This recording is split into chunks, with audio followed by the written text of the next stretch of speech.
AI is the buzzword, artificial intelligence, generative AI, chat GPT and dall-e and Midjourney and all that kind of stuff.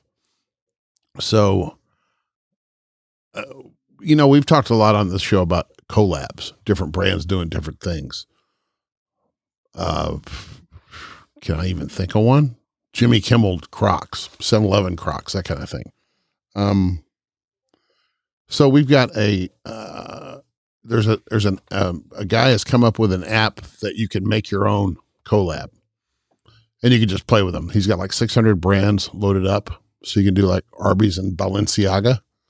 Let me switch over to here. I'm in the wrong profile, dummy. Let me switch over to something real quick.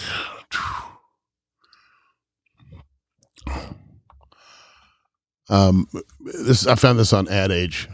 Arby's and Balenciaga, Pokemon and Dr. Pepper, British Airways and Burberry's, Armory and Grateful Dead. And what you can do is you go into this guy's site and you can pick, where'd it go?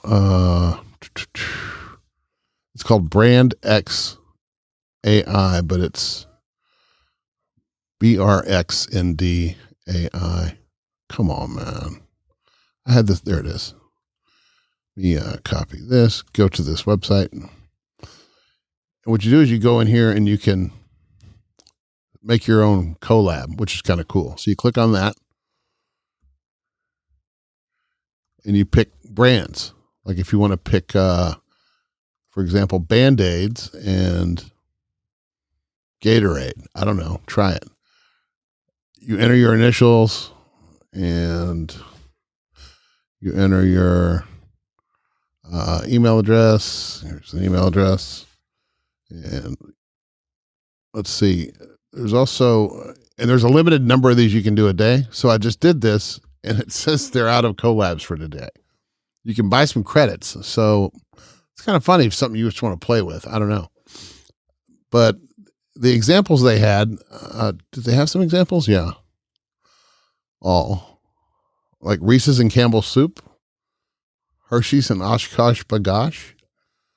Oh no, there's a whole Reese's and John Deere, and it, of course, it messes up the type. It doesn't get the type right, but it gets the logos pretty cool and the brand colors and all that kind of stuff.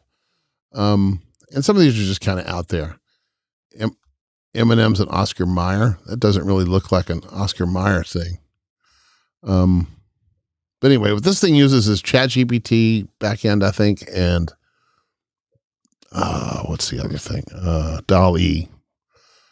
But anyway, it's kind of fun to play with. So if you're on the podcast, check this out on YouTube so you can see it because it's pretty fun. And that's all I have about that one.